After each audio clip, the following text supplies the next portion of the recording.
palagay ko, natakasan natin sila. Oo nga, no?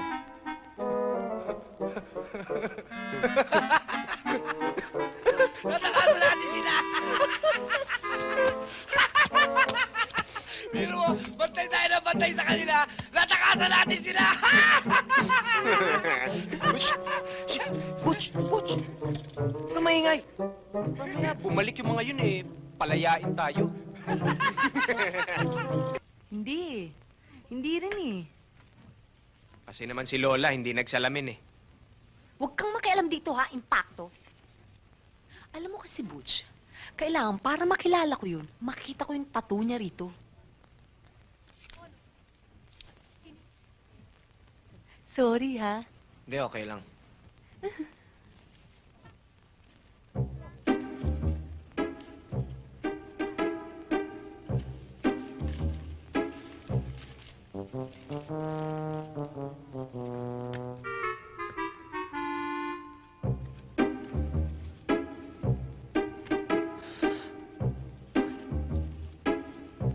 Bakit parang anisi ka?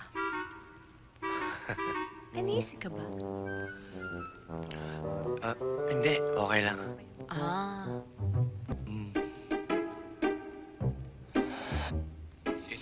Ito. Tol, bakit? Ha? Wala. Tuloy mo. tuloy ko? Ah, okay.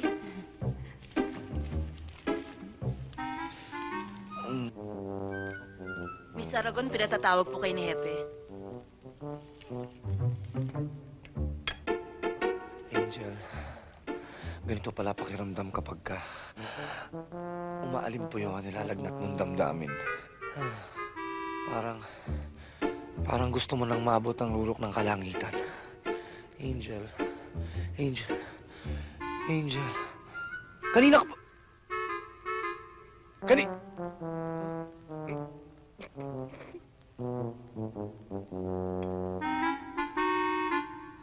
Marupok ako. Angel, ikaw Sayang. Hindi.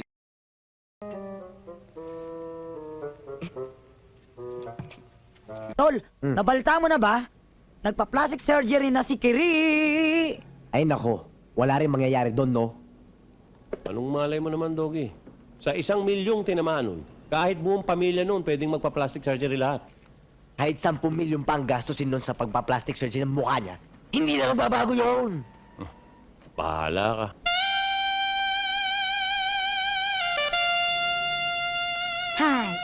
Hi, Doggy. Yes, magpapa-imbalsa mo kayo. Wow.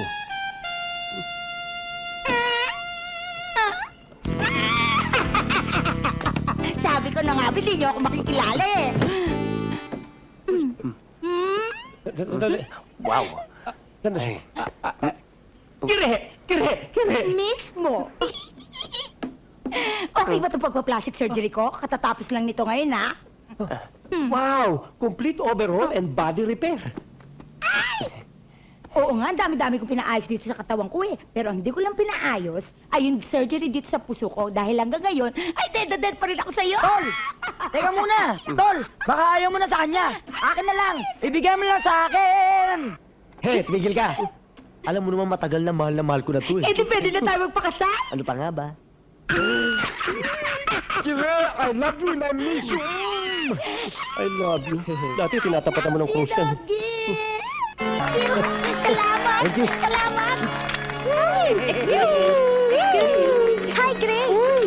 Jean, kumusta ka na? Bakit ganun? Mukhang hindi ka tumatanda. Tsaka, nakakainis naman. Smart ka pa rin. Tsaka inain ka pa rin sa uso. Siyempre, nagtatrabaho na ako. Ikaw, anong ginagawa mo? Eto, wala. Sa bahay lang. Ano? Magtrabaho ka. Ano ka ba? Alam mo, ang babae, pag nasa bahay lang, nalulosyang.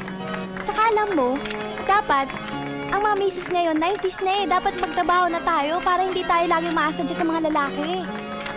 Tama siya, Gracia. Dapat magtrabaho ka na nga. Kesa sa magutong pa sa lalaking to. Ano sabi mo, pare? Ang sabi ko pare, nagugutom na ako. Wala ka tumatambingin dito. Ako nga, nag-iisa kaya ako. Thank you. Kuya! Napakaganda talaga. Kung ayaw mo na sa kanya, ibigay mo na lang sa akin. Hey, Ay, naku! No flash! No flash! Tama na! Sariwa pa ang sugat ko! Tama na! Tama na! Sariwa pa ang sugat ko!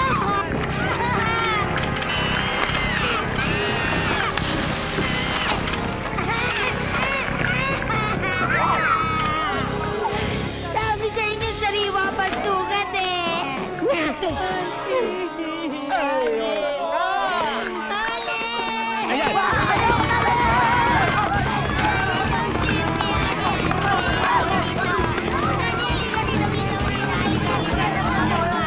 Milagro, nagwawalis ka yata. Wala ka bang pasok? Wala hula, day off ho namin, kaya nga ho kami naglilinis eh. Sige. Hoy, Tanik!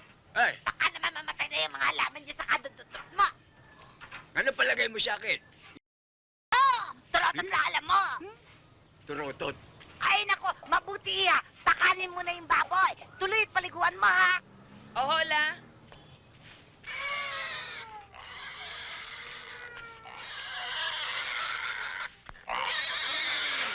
Ito na ang pagkain nyo.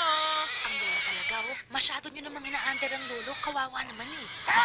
Kinakailangang antigin ng lola mo para mabuhay ng dugo. Kundi, saka na nga yan. Ako na ang magwawalis. Ikaw na lang magdilig ng halaman. O, sige po.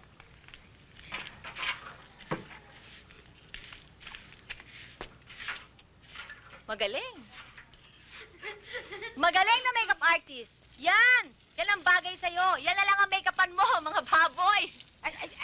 Shit! Magpakain ka na lang ng baboy, tapos maliguan mo! Yan ang bagay sa inyo. Isang magbababoy at isang hardinera. Ay! Sige, maligo kayo. Ay! Ay! Magpapaliguan mo! Akala ko kasi, Lola, itong dalawang baboy na ito ang paliliguan. Hindi ba? Yan ba? Sorry. Uy! Ikaw na naman!